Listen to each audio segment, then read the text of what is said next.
সংস্কার না চাওয়ার মানে হচ্ছে আবার সেই 15 বছর অন্ধকারে ফিরে যাওয়া। সংস্কার না চাওয়ার মানে হচ্ছে আবার অন্যায়ভাবে ভোট ডাকাতি করে, ভোট দিয়ে নির্বাচন করে আবার স্বৈরাচার ফ্যাসিবাদ হওয়া একটি রাস্তা এবং পথের দরজা জানালা খোলা। এটি শহীদদের প্রতি বেঈমানি, এটা রক্তের সাথে বিশ্বাসঘাতকতা। আমরা বলেছি বাংলাদেশকে আর পিছিয়ে নেওয়া যাবে না। প্রয়োজন হলে আবার জুলাই বিপ্লবের ডাক দেওয়া হবে, আবার 5 আগস্টের আবির্ভাব হবে। বাংলার মানুষ আর স্বৈরাচার ফ্যাসিবাদের ফিরে যাওয়ার সুযোগ দেয় না। বাংলাদেশের মানুষ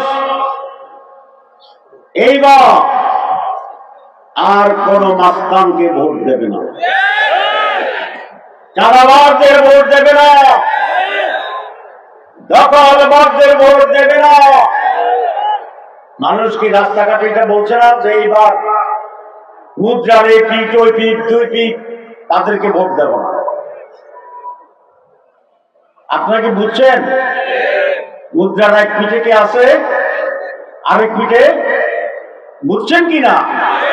না বুঝলে নাম বলবো, আর যদি বুঝেন তাহলে আমি ভদ্রলোক মানুষ, কারোর নাম বলতে চাই না।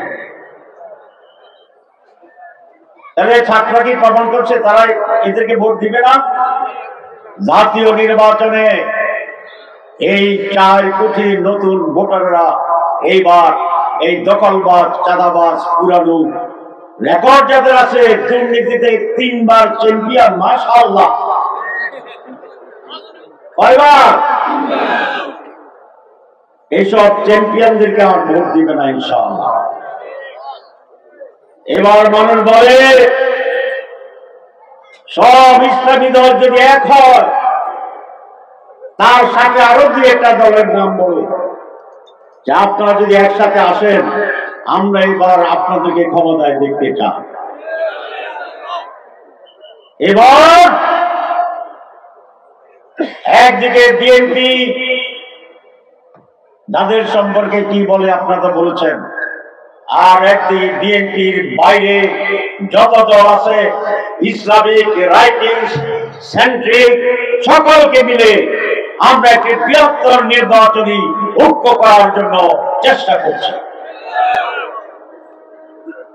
এটি যদি সফল হয়, আগামী নির্বাচনে এরাই ক্ষমতা সরকার গঠন করবে ইনশাআল্লাহ।